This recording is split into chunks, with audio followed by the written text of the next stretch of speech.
जनहित में बात नीतीश कुमार के हिजाब कांड की, जिस पर पर्दा पसंद लोगों का पारा गरमाया हुआ है। आज पटना में लेफ्ट से जुड़ी महिलाओं ने धरना प्रदर्शन किया, तो श्रीनगर में पीडीपी प्रमुख महबूबा मुफ्ती की बेटी इल्तिजा मुफ्ती और जम्मू में आम आदमी पार्टी ने नीतीश कुमार के खिलाफ एफआईआर दर्ज करने की लिखित शिकायत दे दी। इस बवाल की वजह है 15 दिसंबर की वो घटना जब मुख्यमंत्री सचिवालय में नीतीश कुमार ने एक आयुष डॉक्टर को नियुक्ति पत्र देते वक्त उनके चेहरे से हिजाब नीचे किया था।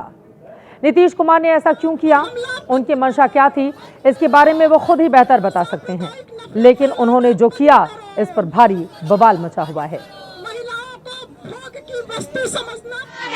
लेफ्ट की महिला नेताओं ने नीतीश कुमार की हरकत को महिला की अस्मिता पर चोट बताते हुए उनसे माफी की मांग की।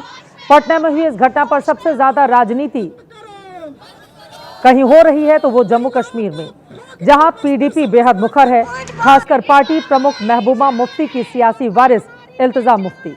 उन्होंने श्रीनगर के पुलिस थाने में बकायदा शिकायत देकर नीतीश कुमार के खिलाफ एफआईआर दर्ज कराने की मांग की है। एंड होपफुली हम एक्सपेक्ट करते हैं कि पुलिस एक न्यूट्रल तरीके से एक एफआईआर लॉन्च करे, क्योंकि कानून जो भी तोड़ता है, अगर वो साधारण नागरिक हो मेरी तरह या एक चीफ मिनिस्टर हो, दोनों पे इक्वली अप्लाई होना चाहिए। So we expect action to be taken against Nitish Kumar साहब। आप मुझे बताइए, अगर खुदा ना खास्ता किसी मुसलमान ने किसी हिंदू लड़की का घूंघट उठाया होता तो आज उसकी लिंचिंग हो गई होती। So we just asking them to take cognizance and file a complaint immediately. 2-3 दिन से जम्मू कश्मीर में हिजाब का ये मुद्दा हॉट टॉपिक बना हुआ है। नीतीश कुमार के एक्शन पर पॉलिटिकल ही नहीं, देश के अलग अलग कोने से भी मजहबी रिएक्शन सामने आ रहे हैं।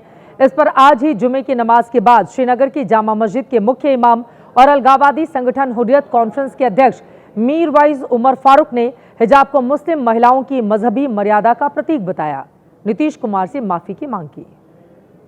दुनिया भर में बेशुमार बाहिजाब खवातीन, लाखों करोड़ों में खवातीन ने जिंदगी के हर मैदान में नुमाया कामयाबियां हासिल की हैं, जो इस बात का सबूत है कि हकीकी बाइख्तियारी एहतराम मसावी मौके और मेहनत से हासिल होती है, न कि किसी के लिबास को निशाना बनाने से।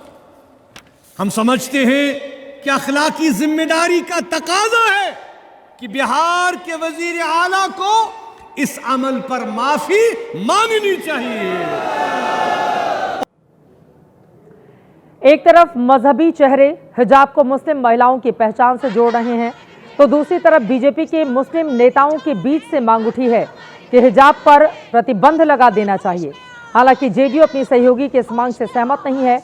लगे हाथ नीतीश की पार्टी ने यह भी साफ कर दिया है कि नीतीश कुमार माफी तो नहीं मांगेंगे। के अंदर जो पर्दगी की जो व्याख्या है कुरान के अंदर, वो कहीं पर यह नहीं लिखा गया है कि काले कपड़े पहन करके आप पूरे चेहरे को ढक लीजिए। इस्लाम में पर्दगी जरूर कही गई है, लेकिन वो शालीनता के साथ कही गई है कि वो अपने शरीर को शालीन कपड़ों के साथ पहनो, ना कि आप पूरे चेहरे से अपने आप को कवर कर लो। और मुझे लगता है खासकर जो सार्वजनिक स्थान है, अगर आप सरकारी नौकरियों में हैं, आप अगर मतदान देने जा रही हैं, या अगर आप कोई ऐसी सुरक्षा का जहां जांच पड़ताल की जरूरत है, तो वहां पर निश्चित तौर पर ऐसे काले बुर्के को जो प्रतिबंध कर देना चाहिए। कोई भी धार्मिक परंपराएं जो है सबको करने का अधिकार है। बिहार में ऐसा नीतीश कराना संभव नहीं। महिलाएं घूंघट अगर लगा करके मंदिर में जाती है, या नाथ संप्रदाय के लोग सर पर अगर रुमाल रख करके दर्शन करने जाते हैं, तो उन परंपराओं पर रोक लग जाएगा क्या? सबको अपनी धार्मिक परंपराओं पर चलने का अधिकार है। किसी को पगड़ी लगाने का भी अधिकार है सिख धर्म के लोगों को। इसलिए हम जो समझते हैं कि हर संविधान हर धर्म की परंपरा का पालन करने का अधिकार देती है, और बिहार तो उसमें काबिले गौर है। नीतीश से माफी की मांग विपक्ष कर रहा है। किस बात के लिए? पैगंबर की ख्वाहिश हमने पूरा किया है। पटना में जिस आयुष डॉक्टर नुसरत परवीन के हिजाब को मुख्यमंत्री नीतीश कुमार ने खींचा, उनके बारे में तरह तरह के कयास लग रहे हैं। कोई कह रहा है कि इस घटना से वो इस कदर दुखी हैं कि अपने घर कोलकाता लौट चुकी हैं। किसी का दावा है कि नुसरत बिहार सरकार की नौकरी ही ज्वाइन नहीं करेंगी। नुसरत कोलकाता की रहने वाली हैं। वो पटना के गवर्नमेंट तिब्बती कॉलेज एंड हॉस्पिटल से यूनानी मेडिसिन में पीजी कर रही हैं। नुसरत खुद तो कैमरे के सामने नहीं आई, लेकिन एबीपी न्यूज़ ने उनके कॉलेज की प्रिंसिपल और उनके दोस्तों से बातचीत की, तो क्या जानकारी सामने आई वो भी आपको दिखाते हैं। पहले कॉलेज की प्रिंसिपल महफूजुर रहमान को सुनिए, जिन्होंने साफ किया कि नुसरत कोलकाता नहीं गई हैं, पटना में ही हैं। साथ ही वो कल पटना सदर अस्पताल भी ज्वाइन करने वाली हैं। उनकी ही बैचमेट हैं बिल्किस परवीन, तो उससे मेरी बातें हुई, वो आई भी थी अभी यहाँ पे, तो बोले कि सर वो कल नौकरी ज्वाइन करने जा रही है पटना सदर।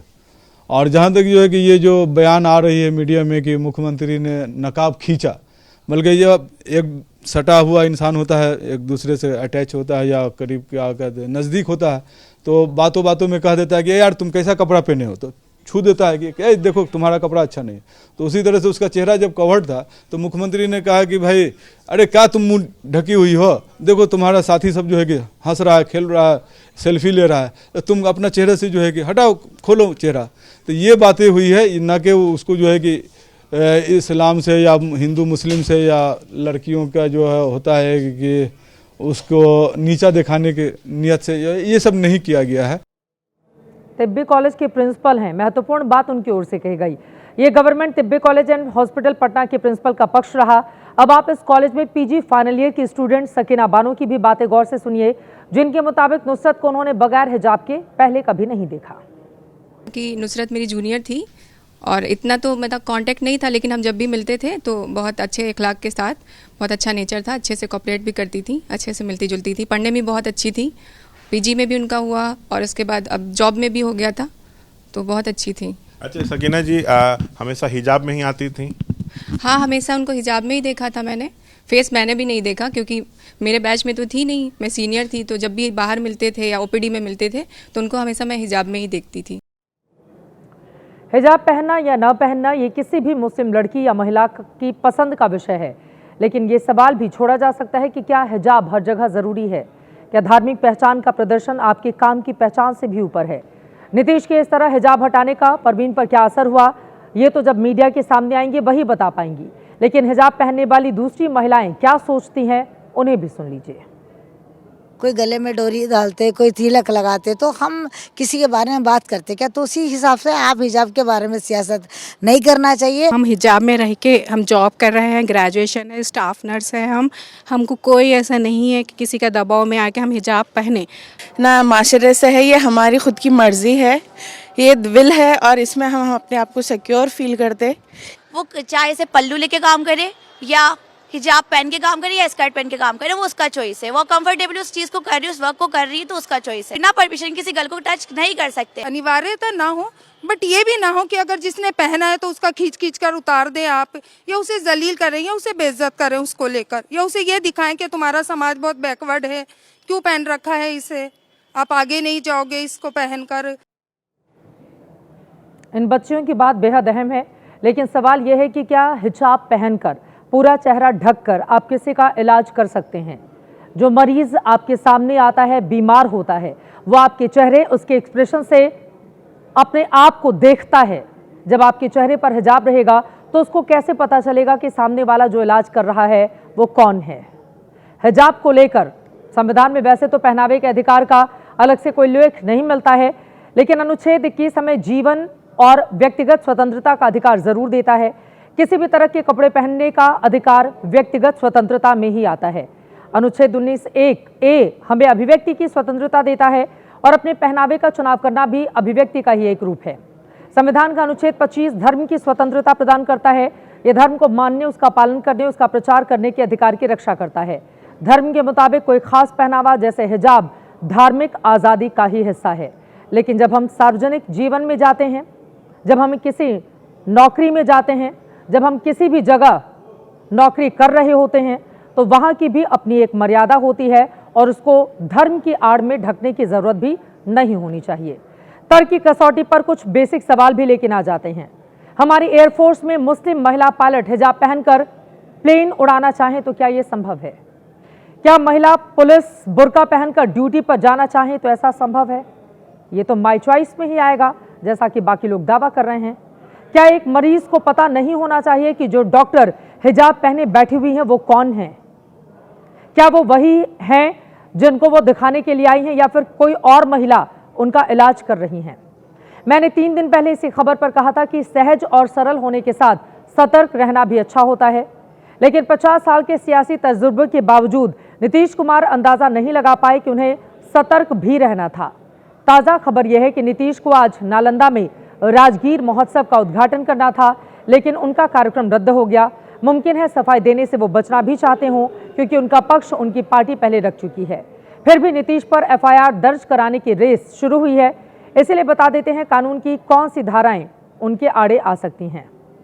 भारतीय न्याय संहिता की धारा 74 के तहत किसी महिला का अपमान करने या लज्जा भंग करने के उद्देश्य से हमला या बल प्रयोग, और बीएनएस की धारा 76 के तहत किसी महिला पर हमला करना या वस्त्र उतारने के लिए मजबूर करना जैसे मामलों में कानून का सामना करना पड़ सकता है। वैसे अच्छी स्थिति तो यही होती कि नीतीश कुमार अब तक खुद ही सामने आकर अपना पक्ष रख देते। विवाद को लटकाना या टालना वैसे ही किसी विवाद का हल नहीं होता। वो चाहे तो अब भी ऐसा कर सकते हैं। नीतीश कुमार को भी सामने आना चाहिए, और अगर हम डॉक्टरी कर रहे हैं तो उस महिला को भी सामने आना चाहिए, क्योंकि डॉक्टर की भी ये जिम्मेदारी है कि वो आकर अपना पक्ष सार्वजनिक करे कि उनको कितना आघात पहुंचा है, या फिर इस पूरे मामले में सियासत ज्यादा हो रही है। हमें नहीं पता हिजाब खींचने पर नीतीश कब खुद बयान देंगे, लेकिन मुमकिन है जब भी दें तो वो कहें कि मेरी मंशा ऐसी नहीं थी, और नुसरत तो यकीनन बेटी जैसी। संभव है इसके बाद ये विवाद धीरे धीरे ठंडा भी पड़ जाए, जैसे कांग्रेस नेता अशोक गहलोत के मामले में हुआ था। जिस महिला को उन्होंने घूंघट उठाया था तो उठाते वक्त खुद को उसका भाई भी बताया था। कहा था बहनें भाई से घूंघट नहीं किया करती। तो हो सकता है ये प्रिविलेज देर सबेर नीतीश कुमार को भी मिल जाए, तब तक जब तक कि वो अपने दिमागी हालात पर सवाल उठाने का विपक्ष को खुद ही फिर से कोई नया मौका नहीं दे देते।